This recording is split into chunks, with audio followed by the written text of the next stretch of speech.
अगस्ते, अगस्ते ये बात भी रिकॉर्ड हो रही है कि मैं आपसे क्वेश्चन पूछ रहा हूँ, आंसर नहीं दे रहे हो। महक जैन बताओ बेटा। सर नेचर वर्चुअल साइट थी। वर्चुअल साइट थी। उसके बाद हमने बेटा टोटल 4 केसेस किए थे, तो 4 में से कोई और वर्चुअल आया था महक? महक 4 में से नहीं आया था। व्हाई यू आर गेसिंग? आपने अभी तक रे डायग्राम नहीं बनाया, इसका मतलब बनाने चाहिए बेटा आप लोगों को, साथ के साथ नहीं बनाओगे तो कुछ समझ में नहीं आएगा। हाँ जी अनंत जैन, टोटल 4 केसेस में से वर्चुअल के कितने केस हुए थे बेटा? वर्चुअल साइड आप देख रहे हो, टोटल 4 केसेस में से कितने वर्चुअल के केस हुए थे? सर याद नहीं आ रहा सर। रे डायग्राम नहीं बनाया ना, इसका मतलब आपने अभी तक, तभी याद नहीं आ सर रहा ना। बनाने हैं।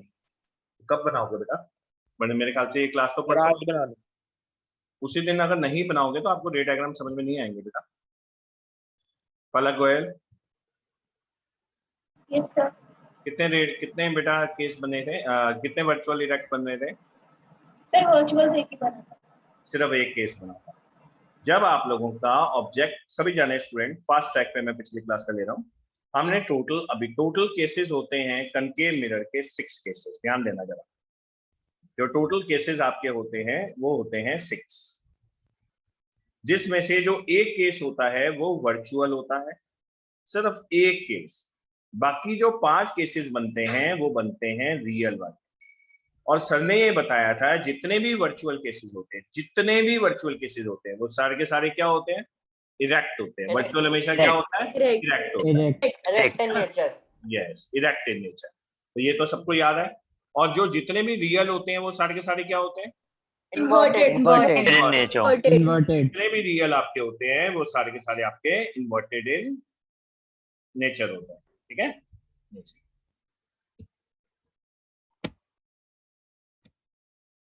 जितने भी आपके रियल होते हैं वो आपके इन्वर्टेड इन नेचर होते हैं, जितने भी आपके वर्चुअल होते हैं वो इरेक्ट इन नेचर होते हैं। नेक्स्ट हमारा केस जो आता है बेटा, नेक्स्ट आया था फोकस। जब हमने ऑब्जेक्ट को फोकस के ऊपर रखा था तो हमारी इमेज बनी थी जाके कहां? At infinity. At infinity. At infinity. एक बात बीच बीच में चल जाते हैं।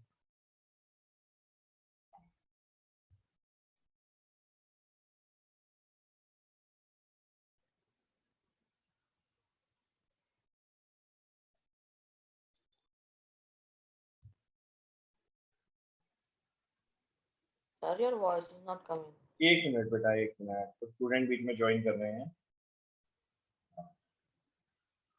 हाँ जी बेटा, नेक्स्ट जो केस हमने किया था एट सी। एट सी वाला बेटा आपका अकेला ऐसा केस था जहां पे आपकी साइज ऑफ द ऑब्जेक्ट और size of the image same बना था। मैं बार बार एक ही चीज बोल रहा हूं, अगर आप साथ के साथ नहीं करोगे तो आपको अब अगली क्लास में क्या होने वाला है वो कुछ समझ में नहीं आएगा।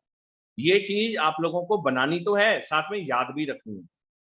एट सी वाला अकेला ऐसा केस था जब distance of the object, size of the object और साइज ऑफ द इमेज जो था वो दोनों क्या बना था? सेम बना था। वो बिल्कुल सेम टू सेम साइज के बने थे, उसमें कोई भी चेंज नहीं आया था। एट सी के ऊपर ही बना था रियल एंड इन्वर्टेड, लेकिन बना था एट सी के ऊपर। ठीक है, इसके बाद बेटा हम लोग आज लास्ट केस करने वाले, सॉरी सेकेंड लास्ट केस हम करने वाले हैं। इसमें जो नया केस आज हम करने वाले हैं एट बियॉन्ड सी। ये जो केस आप लोग देख रहे हैं ये था आपका बियॉन्ड सी। अब मैं ऑब्जेक्ट को कहीं भी रख देता हूं बियॉन्ड सी, यहां पे मैंने रख दिया ऑब्जेक्ट को, मैंने कहां पे रख दिया? Beyond C. अब रे कैसे जाएगा आपका? Tell me. पहला केस क्या होता है? A ray which is parallel to the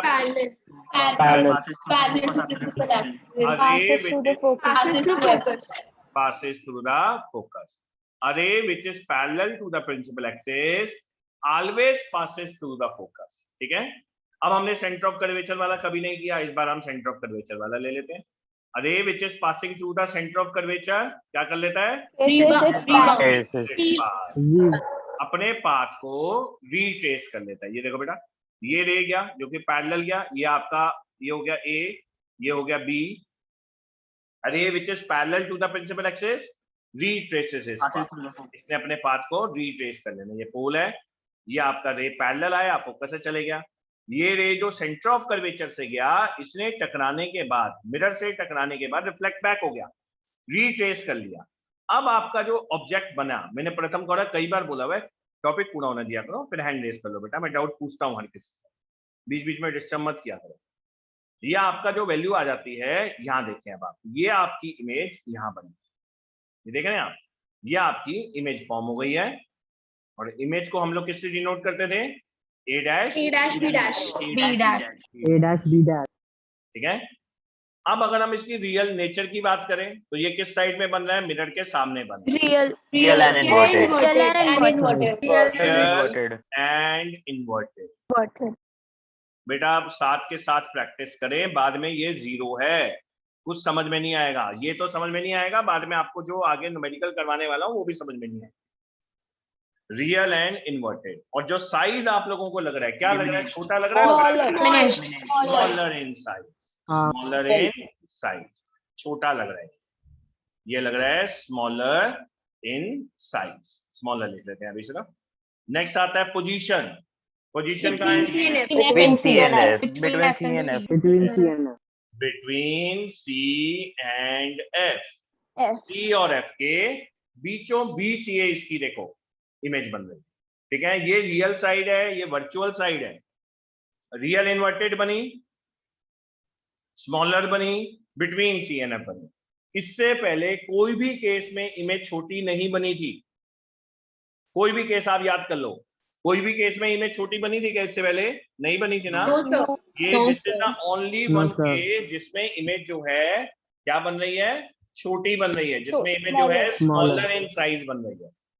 4 cases अभी तक हमने किए थे लास्ट क्लास में। This is the 5th case when the object is placed beyond C, C के पीछे पड़ा हुआ है। तो आपने ये बात नोट की होगी, सी से जैसे ही हम पीछे गए इमेज आगे आ गई, लेकिन छोटी हो गई। और एट सी पे सेम साइज की थी, एट सी के ऊपर सेम साइज की थी। तो टोटल 5 केसेस अभी तक हम कर चुके हैं, 5 केसेस। पहला केस था पोल और फोकस, सेकंड केस था object at focus, third case था between centre of curvature and focus, fourth case था at centre of curvature, fifth case है बियॉन्ड सेंटर ऑफ कर्वेचर। अब बोलो प्रथम क्या डाउट है? सर हम सेकंड रे को एफ से भी पास कर सकते हैं ना? बिल्कुल, कहीं से भी पास कर सकते हो बेटा। मैंने बोला अब हमने सी यूज नहीं किया, आपको सी यूज करके दिखा देता हूँ। जो भी है उसके आगे हो वहां से आप रे को पास कर सकते हो, कोई 2 रूल लगाने हो, ठीक है। Okay sir. नेक्स्ट देखिए बेटा, नेक्स्ट केस अब आपका बनता है एट फोकस एट इंफिनिटी। ये जो आपका अब केस बनेगा एट इंफिनिटी, सी के पीछे कहां जाएगा अब ये सी के पीछे कहां जाएगा? इंफिनिटी पे तो जाएगा अब ये, मतलब सी के पीछे, एक मिनट, सी के पीछे अब ये अगर जाएगा, इमेज को अगर हम ऑब्जेक्ट को अगर हम और पीछे लेके जाएं तो वो केस सिर्फ इंफिनिटी का ही रह गया, ये बन गया आपका पोल। अब अगर ऑब्जेक्ट को हम और पीछे लेके जाएंगे तो ये केस किसका बनेगा? At infinity. तो जब भी आपका एट इंफिनिटी वाला केस, सुन लीजिए मेरी बात, एट इंफिनिटी वाला केस आएगा, आपको कभी कोई इमेज रख के नहीं बताना, ऑब्जेक्ट रख के नहीं बताना है, आपको सिंपल ऐसे रे डायग्राम बनाना है। कोई भी ऑब्जेक्ट जो इंफिनिटी से आता है उसकी जो रेज होती हैं, they seems to be parallel to the principal axis, ये हमेशा पैरेलल होती है, कितना मर्जी दूर बनाओ लेकिन मिरर के अंदर अंदर बनाना। अब जो भी रे पैरेलल आ रही है वो हमेशा कहां से पास करती है? फोकस से पास करती है। जो भी रे पैरेलल आ रही है वो हमेशा फोकस से पास करेगी। ये देखो, ये रे कहां से पास की? फोकस से। तो ये रूल हमने पढ़ा है, तो जो भी रे पैरेलल आएगी वो फोकस से पास करेगी। तो ऑब्जेक्ट को कहां पे रखा हुआ है सर ने? देखो एट इंफिनिटी। अब यहाँ पे जो इमेज बनती हुई आपको नजर आ रही है उसकी जो नेचर है वो बन रही है रियल एंड इन्वर्टेड। जो भी रियल इमेज बनेगी वो हमेशा इन्वर्टेड ही बनेगी, रियल एंड इन्वर्टेड। साइज, अब वर्ड यूज करेंगे डिमिनिश्ड। पिछली बार कोई डिमिनिश्ड बोल रहा था तो मैंने स्मॉलर इन साइज लिखवाया था। डिमिनिश्ड का मतलब होता है बेटा बहुत ही छोटा। अब वर्ड हम यूज करेंगे पॉइंट साइज इमेज या डिमिनिश्ड इमेज। डिमिनिश्ड इमेज का मतलब होता है बहुत ही छोटा। और position at F. At F, position में हमने पढ़ा एट एफ। तो ये है आपका 6th केस जब ऑब्जेक्ट इंफिनिटी पे होता है। तो टोटल हमने किए हैं, कोई डाउट इस केस में किसी को? सर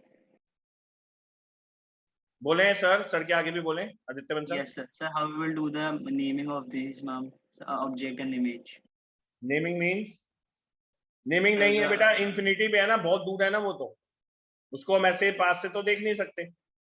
इमेज को हम देख सकते हैं, इमेज तो बस इतना ऐसी है, पॉइंट साइज इमेज देखी ना, डिमिनिश इमेज बोली ना हमने, इसमें नेमिंग नहीं देंगे, ठीक है। ये शशांक यादव। सर जैसे कि हम रे डायग्राम कर रहे हैं तो सर अगर हमने जैसे आपने बताया 2 लगते हैं तभी इमेज फॉर्म होती है। सर अगर हम कोई और लगा रहे हैं तभी वही पॉइंट फॉर्म होगा या फिर कोई और जगह पे इमेज फॉर्म होगी? फोकस पे ही होगा बेटा, जो भी देखो बेटा, मैं आपको अब बताता हूँ, मैं तभी वो चीज मैं इसको क्लियर करके आप लोगों को पूरी चीजें रिमाइंड करवाता हूँ हमने क्या पढ़ा है, आप लोगों को अपने आप याद आ जाएगा। बेटा जी हम लोगों ने, अब मैं यहाँ पे जो लिखने जा रहा हूँ ये है आपके ऑब्जेक्ट की पोजीशन, ध्यान से जरा सभी चीजें दोबारा से आप रिमाइंड हो जाएंगी और आपको याद आ जाएगा। और ये है आपकी इमेज की पोजीशन, और ये है आपका साइज। अब फिगर को भूल जाओ कि कुछ फिगर में किया हुआ है, फिगर को आप भूल जाओ। ऑब्जेक्ट सबसे पहले हमने रखा था between P and F। Image हमारी बनी थी वर्चुअल, बैक साइड में बन गई थी, इसलिए मैं इसको वर्चुअल लिख देता हूं। और साइज बना था एनलार्ज, ये था आपका केस नंबर 1। फिर आपने इसको रखा एट फोकस। इमेज आपकी बनी थी इंफिनिटी पे, याद हो आप लोगों को इमेज कहां बनी थी? इंफिनिटी पे बनी थी। और यहां वर्ड आ गया था हाईली एनलार्ज। वर्ड क्या आ गया था? Highly enlarge. उसके बाद आपने रखा था C और F के बीच में, बिटवीन C एंड F। इस केस में जो आपकी इमेज बनी थी, जब C और F के बीच में रखा था तो इमेज बनी थी beyond C, beyond C, PC के पीछे बनी थी इमेज, और ये भी एनलार्ज बनी थी, एनलार्ज। फिर आपने इसको रखा, जब आपने बिटवीन C एंड F हो गया, फिर रखा एट C। C पे जब इमेज बनी थी C पे, और सेम साइज की बनी थी, सेम साइज की। फिर आपने रखा इसको बियॉन्ड C। इमेज कहां बनी थी? Between C and F, C और F के बीच में बनी थी, स्मॉलर इन साइज बनी थी। फिर आपने इसको कहां रखा? इसके बाद कहां रखा आपने? ये बियॉन्ड C हो गया, एट इंफिनिटी। तो इमेज बनी थी फोकस पे, और क्या बनी थी? Diminished image, point size image या डिमिनिश्ड इमेज। तो इस वाले केस में इमेज बनी वर्चुअल, जो पहला केस था। फर्स्ट केस में इमेज बनी वर्चुअल, यहां इमेज बनी रियल, यहां इमेज बनी रियल, यहां इमेज बनी रियल, यहां भी इमेज बनी रियल, यहां भी इमेज बनी रियल, और यहां भी इमेज बनी, कितनी बन गई? ज्यादा हो गई। एक सेकेंड, हमने ऑब्जेक्ट के ऊपर लिख दिया ना, सॉरी, यहां था, ये वर्चुअल थी, ये कुछ नहीं है।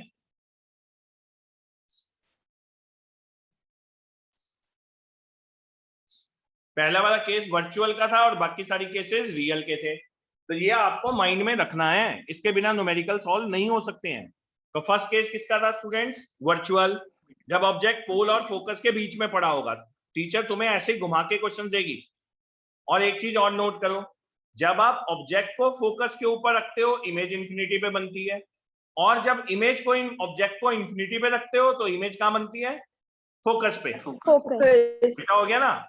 जब आपने ऑब्जेक्ट को फोकस पे रखा तो इमेज बनी इंफिनिटी पे, जब आपने ऑब्जेक्ट को इंफिनिटी पे रखा तो इमेज बनी फोकस पे। कितना फर्क आ गया? यहाँ हाईली एनलार्ज बनी और यहाँ पे डिमिनिश बनी, उल्टा हो गया, बहुत छोटी बनी। और जब एट C रखा तो एक इकलौता केस है जब सेम साइज की बनी है, और किसी केस में सेम साइज की नहीं बनी। तो कनकेव मिरर के कितने केसेस हो गए? 6 केसेस हो गए। How many reals? 5 and 1 is virtual, है वर्चुअल, ठीक है। तो इसके साथ रे डायग्राम वाला पार्ट तो हो गया आपका खत्म। अब जो मैं करने जा रहा हूं उसको जरा बहुत ध्यान से समझना। इसको बोलते हैं साइन कन्वेंशन। ये बहुत इंपॉर्टेंट है, इसके बिना तो न्यूमेरिकल सॉल्व हो ही नहीं सकता। अब जो मैं आप लोगों को करवाने जा रहा हूं इसको बोला जाता है साइन कन्वेंशन। लेकिन ये साइन कन्वेंशन सर जो करवाने जा रहे हैं ये सिर्फ अभी कनकेव मिरर के हैं, क्योंकि आज अगली क्लास से हम न्यूमेरिकल स्टार्ट करें। ये जो मिरर आप देख रहे हो, इस मिरर को आप एक एक्सिस की तरह मानो, वाई एक्सिस की तरह मानो। आप ये सर ने लाइन ड्रॉ कर दी, इस मिरर को आपने क्या माना, एक वाई एक्सिस की तरह माना। ओके,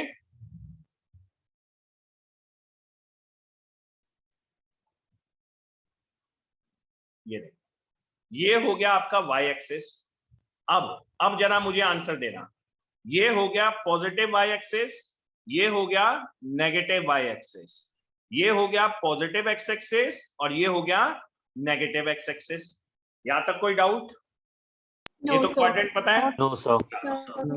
अब ये साइड कौन सी साइड होती है, रियल, Real side. और ये साइड कौन सी साइड होती है, Virtual. Virtual Virtual. अब जरा ध्यान से, जो ये होता है आपका पोल, जो ओरिजिन होता है वो पोल होता है। पोल से फोकस का जो डिस्टेंस है स्टूडेंट्स, उसको हम स्मॉल एफ से डिनोट करते हैं और बोला जाता है फोकल लेंथ। क्या बोला जाता है? Focal focal length. Length, focal length बोला जाता है स्मॉल एफ से। और पोल से जो सेंटर ऑफ कर्वेचर का डिस्टेंस है, इसको कैपिटल आर से डिनोट करते हैं। Radius of curvature. इसको बोला जाता है रेडियस ऑफ कर्वेचर। ठीक है। और जो u होता है, एक और नई चीज आज सर सिखा रहे हैं तुम्हें, u, स्मॉल u और स्मॉल v। जो आपका स्मॉल u होता है इसको बोला जाता है ऑब्जेक्ट डिस्टेंस। ऑब्जेक्ट डिस्टेंस, इस वीडियो को आज जरूर देखना, सबसे इंपॉर्टेंट वीडियो है। ऑब्जेक्ट डिस्टेंस फ्रॉम पोल, ये सारे डिस्टेंस पोल से लिए जाते हैं, P से। ये होता है इमेज का distance, image distance from pole. और F क्या बताया था सर ने? F क्या होता है? Focal length. Focal length. F होता है फोकल लेंथ। तो आपको टर्म सबसे पहले, और ये सब कुछ स्मॉल में है, पहले आपको सारी टर्म्स पता होनी चाहिए, U, V, F क्या है। इसके बाद अब हम सीखने जा रहे हैं साइन कन्वेंशन। साइन कन्वेंशन का मतलब होता है U क्या लेना है, F क्या लेना है और ये क्या लेना है। आपने ऑब्जेक्ट हमेशा और हमेशा, यहां देखो, यहां सर साइन कन्वेंशन की वैल्यू लिख ली। U हमेशा कहां पड़ा हुआ था? मिरर के सामने की मिरर के बैक साइड में? Real side. U का मतलब होता है मिरर के सामने ऑब्जेक्ट। कुछ भी हो जाए, आपने हमेशा ऑब्जेक्ट को मिरर के सामने रखा। और मिरर के सामने एक्स एक्सिस में कौन सा डिस्टेंस है, कौन सा साइन है, चेक करो। Negative. Negative sign. जो मिरर के सामने है वो एक्स एक्सिस आपका नेगेटिव साइन है, और जो मिरर के पीछे है वो एक्स एक्सिस पॉजिटिव है, जो मिरर के ऊपर है वो पॉजिटिव है, और मिरर के नीचे जो है वो क्या है? नेगेटिव। ठीक है ना। तो इसका मतलब u की वैल्यू हमेशा हमेशा आपको नेगेटिव लेनी है। u की वैल्यू क्या लेनी है आपको फॉर्मूला में? अभी बताऊंगा फॉर्मूला। Negative. क्यों लेनी है वो सर ने आपको बता दिया, क्योंकि एक्स एक्सिस इधर नेगेटिव है और इधर पॉजिटिव है। अब बात आती है v की। v की वैल्यू क्या लेनी है? v की वैल्यू बेटा, अगर v की वैल्यू अगर वो रियल इमेज बने तो नेगेटिव लेना, लेकिन अगर वो वर्चुअल इमेज बने Positive. पॉजिटिव लेना। Positive. ये साइन कन्वेंशन के बिना आने वाली क्लास बेकार है, तो रिवाइज करके आना ट्यूसडे को। u की वैल्यू नेगेटिव लेना, अगर u की तो हमेशा ही नेगेटिव आएगी। v की वैल्यू रियल साइड मतलब इमेज यहां बने। अब मुझे बताओ कंकेव मिरर वाले केस में कितने केसेस में आप नेगेटिव लोगे? 5 केसेस। तो रियल केसेस मतलब 5 केसेस में नेगेटिव लोगे, 5 केसेस में। और वर्चुअल कितने केसेस में? Only one. सिर्फ एक केस में, जब पोल और फोकस के बीच में पड़ा था, तो v की वैल्यू एक केस में पॉजिटिव आती है, बाकी हर केस में क्या आएगी? नेगेटिव आएगी। ठीक है। u हो गया, v हो गया, लास्ट f क्या था? Focal length. Focal length. अब मुझे बताओ फोकस कहाँ पड़ा हुआ है, मिरर के सामने की back Real side? side. Real Real side side. सामने तो फोकस की वैल्यू क्या लोगे? Minus. Negative. Minus, negative. तो आज के बाद जब भी वर्ड कभी भी कहीं आ जाए कनकेव, तो हमेशा सोचना फोकल लेंथ हमेशा नेगेटिव ही होगा, चाहे वो लेंस हो चाहे वो मिरर हो। कनकेव वर्ड कहीं भी आ जाए तो उसका फोकल लेंथ हमेशा क्या होगा? Negative. उसका फोकल लेंथ हमेशा नेगेटिव होगा। कन्वेक्स वाला जब भी आएगा उसका फोकल लेंथ पॉजिटिव होगा। क्यों होगा वो मैं आपको आगे बताऊंगा। और इस केस में हमने सीखा यू हमेशा नेगेटिव रहेगा, कुछ भी हो जाए ऑब्जेक्ट हमेशा नेगेटिव रहेगा। वी अगर रियल दिया हुआ है न्यूमेरिकल में तो नेगेटिव लेना है, वर्चुअल दिया हुआ है तो पॉजिटिव लेना है, फोकल लेंथ नेगेटिव लेना है। ठीक है, अब ये यूज क्या करना है। अब बात आती है सर आपने सिखाया क्यों? क्योंकि मिरर फॉर्मूला होता है, उस मिरर फॉर्मूला का होता है 1/v plus 1/u equal to 1/f। ये होता है स्टूडेंट्स मिरर फॉर्मूला। क्या होता है ये? Mirror formula. इस फॉर्मूले को हम पूरे न्यूमेरिकल्स में यूज करेंगे, चाहे मिरर वो कनकेव हो चाहे मिरर वो कन्वेक्स हो, उससे फर्क नहीं पड़ेगा, मिरर फॉर्मूला यही रहेगा। तो अब बता दो किसी को अगर साइन कन्वेंशन में कोई दिक्कत रही हो तो पॉजिटिव कब लेना है, नेगेटिव कब लेना है। स्कूल की टीचर को मत सुनना, कुछ करवाती है मेरी तरह, पर 90% टीचर अपने कंसेप्ट करवाती है, वो समझने में बड़ा मजा आएगा लेकिन याद नहीं रहेगा। उसका रीजन सिंपल है, क्योंकि कोऑर्डिनेट ज्योमेट्री मुझे सिखाने की जरूरत नहीं है, हर बच्चे को पता है एक्स एक्सिस किधर पॉजिटिव है और एक्स एक्सिस किधर नेगेटिव है। तो जिधर अगर एक्स एक्सिस पॉजिटिव है उधर कोई चीज पड़ी है तो वो पॉजिटिव हो जाएगा, जिधर एक्स एक्सिस नेगेटिव है उधर कोई चीज पड़ी है तो वो क्या हो जाएगा? नेगेटिव हो जाएगा। नेगेटिव। सबको पता है रियल हमेशा कहाँ होती है? नेगेटिव वाली साइड में। Negative है. वर्चुअल हमेशा कहाँ होती है? Positive side. पॉजिटिव वाली साइड में। ठीक है, यहां तक समझ में आ गया? मिरर फॉर्मूला याद हो गया। अब एक नई Yes, चीज sir. सुनो, अभी खत्म नहीं हुआ है टॉपिक, अब नई चीज एक बताने जा रहा हूं जिसको बोला जाता है मैग्निफिकेशन। इसका फॉर्मूला होता है HI/HO। अब मैग्निफिकेशन वर्ड से कुछ कुछ इंग्लिश से समझ में आ रहा है कि मतलब कितनी वैल्यू मैग्नीफाई हुई। मैग्निफिकेशन का मतलब होता है ratio of the height of the image to the height of the object, HI/HO। तो अगर मैग्निफिकेशन की वैल्यू, सुनना बहुत ध्यान से, अगर मैग्निफिकेशन की वैल्यू कभी भी इक्वल टू 1 हो तो उसका मतलब होता है साइज ऑफ द इमेज और size of the object equal है। क्या इक्वल है? साइज ऑफ द इमेज और size of the object equal है। कौन सा केस होता होगा? ये case At center of curvature. Yes, eight centre of curvature. ये केस सिर्फ एक ही जगह बनता है, एट सेंटर ऑफ कर्वेचर। अगली बात आती है मैग्निफिकेशन की वैल्यू अगर लेस देन 1 हो, इसका मतलब होता है जो साइज ऑफ द इमेज है वो छोटा बना है ऑब्जेक्ट के साइज से। मैग्निफिकेशन 1 आ रहा है तो इसका मतलब ऑब्जेक्ट का साइज बड़ा है और इमेज का साइज छोटा है। जब हमने ऑब्जेक्ट को behind the centre of curvature रखा था, बियॉन्ड सी रखा था, जब हमने बियॉन्ड सी रखा था, फिफ्थ केस, तो साइज ऑफ द इमेज छोटा बना था। जब हमने इंफिनिटी पे रखा था तो भी साइज ऑफ द इमेज छोटा बना था। तो मैग्निफिकेशन समझ में आ रहा है? लास्ट केस देखो, अगर मैग्निफिकेशन की वैल्यू ग्रेटर देन 1 आ जाए तो इसका मतलब होता है HI का साइज जो है वो ग्रेटर देन HO के साइज के इक्वल है। HI क्या था? Size of the image. Height of size of the image जो है वो साइज ऑफ द ऑब्जेक्ट से बड़ा होगा अगर मैग्निफिकेशन ग्रेटर देन 1 आ रहा है। यहां तक कोई डाउट? ये समझ में आ रहे हैं? अब इसमें एक चीज और होती है, एक फॉर्मूला और होता है, वो होता है -v/u। तो मैग्निफिकेशन के दो फॉर्मूले होते हैं, एक होता है HI/HO और एक होता है -v/u। -v/u, v क्या था? Distance of the image. u क्या है? Distance of the Distance of the object. object ये from कहीं pole. जगह पे हमें यूज करने में काम में आएगा, अभी इसका और कुछ ज्यादा जानने की जरूरत नहीं है आपको, बस सीधा इसका फॉर्मूला याद रखिए, इसमें इससे कोई लेना देना नहीं है। जैसे इसमें होता है HI कब होता है, मैग्निफिकेशन बना HI/HO से है, पर उसकी रेशियो डिस्टेंस से भी रेशियोज को मैच करती है, इसलिए साथ में फॉर्मूला लिखा जाता है। और इंपॉर्टेंट बात इसके अलावा, ये फॉर्मूला समझ में आ गया। अगर कभी आपकी इमेज बोली हो, सुनना ध्यान से, अगर कभी बोला हो इमेज रियल है, अगर कभी बोला हो इमेज रियल है, तो उस केस में बेटा आपका जो HI की वैल्यू आएगी वो नेगेटिव आएगी। क्यों आएगी?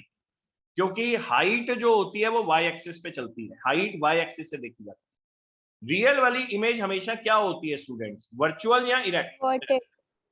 Sorry, Inverted. इन्वर्टेड या इरेक्ट? इन्वर्टेड। इन्वर्टेड का मतलब, इन्वर्टेड का मतलब below the Below principal axis. Below the principal axis. Inverted का मतलब बिलो द प्रिंसिपल एक्सिस। तो ये बिलो द प्रिंसिपल एक्सिस है, तो y एक्सिस क्या होता है below the principal axis? Negative Minus. Negative y। Negative. तो जब भी आपको कहीं न्यूमेरिकल में वर्ड दिया हो रियल एंड इन्वर्टेड, तो आपको h की वैल्यू नेगेटिव ले लेनी है, जो वैल्यू दी होगी HI की उसको नेगेटिव ले लेना, ठीक है। और एक और चीज, अगर कहीं आपका m की वैल्यू भी नेगेटिव आ रही है, तो इसका मतलब भी यही होता है कि जो HI है वो रियल है, क्योंकि HO तो हमेशा ऊपर ही रहेगा, जो ऑब्जेक्ट होता है वो तो प्रिंसिपल एक्सिस के ऊपर ही रहेगा। m नेगेटिव आने का मतलब एक ही होता है कि इमेज आपकी रियल है, इमेज आपकी क्या है? रियल है, ठीक है, क्लियर है। ये मैंने आप लोगों को अभी समझाया है, ये सारी चीजें मैंने अपने नोट्स में भी लिखी हुई हैं। नोट दे चुका हूं ना मैं आप लोगों के चैप्टर के स्टार्टिंग के? Yes, sir. Yes, sir. चलो, Yes, sir. एक बार मैं नोट्स के थ्रू आपको बता देता हूं मैंने क्या क्या आप लोगों को इसमें बताया। एक मिनट दीजिए। Excuse me, sir. यस बेटा। Sir, magnification ढंग से समझ नहीं आया. Magnification is a ratio, definition अभी दिखाऊंगा, अभी समझ में आ जाएगा बेटा, 2 मिनट।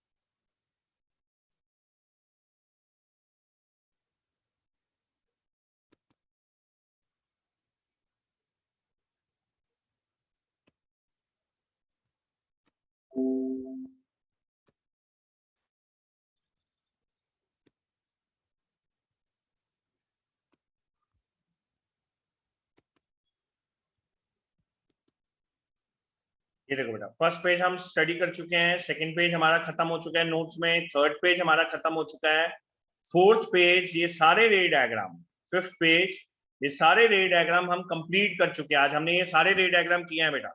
ये रे डायग्राम्स आपको प्रिंटेड मटेरियल में भी हैं, उससे भी आप समझ सकते हैं। उसके बाद हमने आज किया था, मैं आपको बताता हूँ, साइन कन्वेंशन। ये कन्वेक्स मिरर अभी बाद में हम देखेंगे, पहले हम साइन कन्वेंशन देखते हैं, क्योंकि हमने उसी का इस्तेमाल करना है न्यूमेरिकल को करने के लिए। ये देखो बेटा, ये आप लोगों ने किया साइन कन्वेंशन। ये है आपका कनकेव मिरर। कनकेव मिरर में आप देख रहे हैं जो रे इधर की तरफ बता रहा है, जो एरो इधर की तरफ बता रहा है वो नेगेटिव है, और जो बिहाइंड द मिरर बता रहा है वो क्या है? पॉजिटिव है। यही मैंने आप लोगों को एक्सप्लेन किया है।